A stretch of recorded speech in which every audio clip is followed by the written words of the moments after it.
Hi, everybody. I'm here with the miserable liberal. Hi, Steph. Hello, Jimmy. So I'm going to... this is what Putin had to say about the... before I get to that, I want to remind you that this whole Syria thing is not as it appears. Do you think we want to go into Syria because he gasses people? Then why did we want to go into Syria in 2005? What? We wanted to go in Syria in 2005? Yeah. Here's Christine Amanpour from CNN interviewing Bashar al-Assad in 2005. Listen to what she has to say in 2005. You know, the rhetoric of regime change is headed towards you from the United States. They are actively looking for a new Syrian leader. They're granting visas and visits to Syrian opposition politicians. They're talking about isolating you diplomatically and perhaps a coup d'etat or your regime crumbling. What are you thinking about that? That was 2005. What was the reason back then? But did he gas people back then too? Was that too close to the Iraq war? So we go into Iraq. They wanted to go into Syria. We went into Libya, Afghanistan. It's almost exactly like General Wesley Clark said it was going to happen. So in 2005, that's 2005, after we just did Iraq, we're on our way to doing Libya, and they wanted to also do Syria. That was 2005.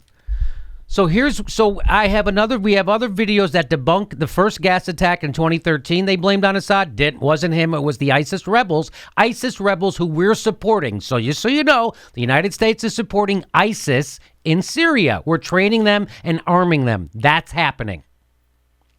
Just so you know, that's happening. So that was debunked that time. And this time it's the same thing.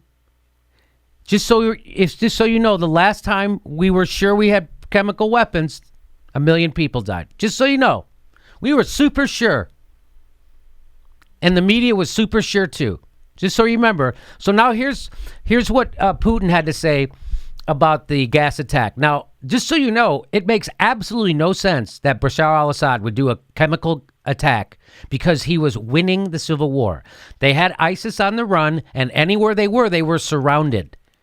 And they were winning the war. They were liberating towns from terrorists like ISIS and Al-Qaeda and al-Nusra. Assad was doing that in Syria because it's not a real civil war. It's a war being financed by Saudi Arabia and Qatar to overthrow Assad so they can put a pipeline through it. That's what this is about, which you're not going to hear on MSNBC or CNN or the New York Times or the Washington Post. So they're doing it again. They're trying to do a false flag gas attack to the United States bomb, which we're doing. And here's what Putin had to say. Здравый смысл говорит сам за себя. Сирийские правительственные войска наступают. В некоторых регионах они окружили повстанцев. В этих условиях давать козырь тем, кто постоянно призывает к внешнему военному вмешательству, просто дурь несусветная. Это не... So what he's saying is, doesn't make any sense that when they're winning the war and on the brink of ending it, they would then hand a trump card to their opponent to call the biggest superpower in the world into the war. That doesn't make any sense that they would hand them, here you go. Oh, if we get caught using this gas, that the United States will come overthrow us? Let's try it anyway, even though we're winning. So that's what Putin's saying. So it doesn't make any sense, which it doesn't make any sense. You'll never hear that on fucking CNN. Не действует вообще никакой логики, да еще в день приезда наблюдателей ООН.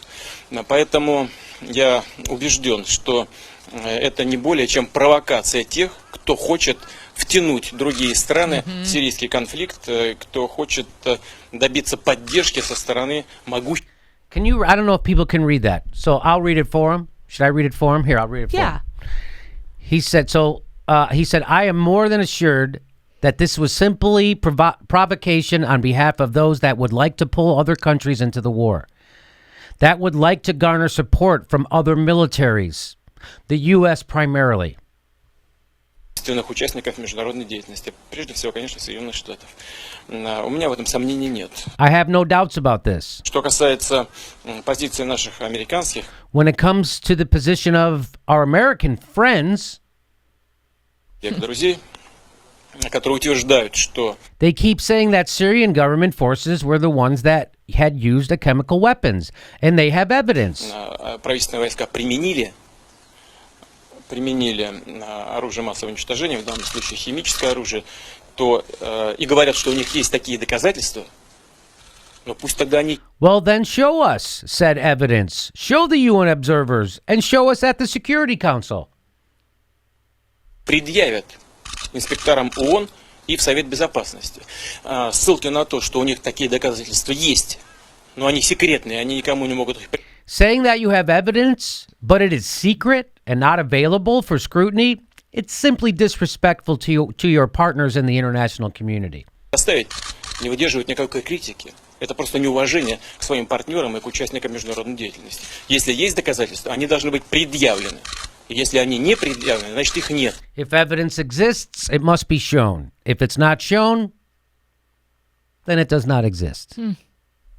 Ссылки на то, что это какие-то очередные перехваты каких-то переговоров, которые ничего Alluding to some intercepted conversations which prove absolutely nothing at all cannot serve as justification to attack a sovereign country. не доказывают, не могут быть положены в основу принятия таких фундаментальных решений, как применение силы в отношении суверенного государства.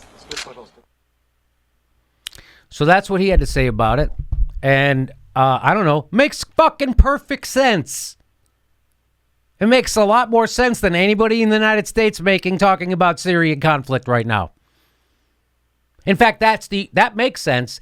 Everything that's being said in the U.S. media makes zero sense. Zero. No sense. Oh, this guy's a butcher. He's so dumb that even on the brink of when he's winning the war, he's going to use gas, which he doesn't need to use, which he knows will draw the United States in. Ha, he's so dumb, I guess. He's just a dummy. But he's an evil dummy who's a butcher. He's a bad dictator, and he hurts innocent people. Doesn't the United States bomb hospitals? Didn't you just kill 1 million people in Iraq? Don't you didn't do the same thing in Libya? What about Afghanistan? Didn't you just drop the biggest bomb on... Yeah, well, what about your drone program? 90% of the people killed by your drones are innocent civilians. Yeah. We care about these specific people that get killed by gas. What about the people you kill with your jets? That's an accident. That's a whoopsie. We didn't do it on purpose, like him. Well, you know, if you use a drone, 90% of the people that you kill are going to be civilians. Yeah, we do know that, but we don't do it on purpose. Well, that has to be on purpose. That's like drunk driving. I don't mean to kill anybody, but I get drunk and I go driving and I know I will kill someone. You drop a drone, you know you're going to kill innocent people. Yeah, but we didn't mean to. Remember what Donnie Tanahans used to say about this war? Let's get out of Afghanistan. Our troops are being killed by the Afghanis. We train and we waste billions there. Nonsense. Rebuild the USA. So that's more about Afghanistan, not about Syria. But remember what he used to say, that stuff? That's why he got elected, because he spoke like a populist. That's what people want. That's the policy people want. We don't get it. We don't get it with Barack Obama. We elect a black guy with a Muslim name. We get a fucking right-wing military-industrial complex foreign policy. We elect a billionaire fucking racist with a populist message. We get a right-wing military-industrial complex policy.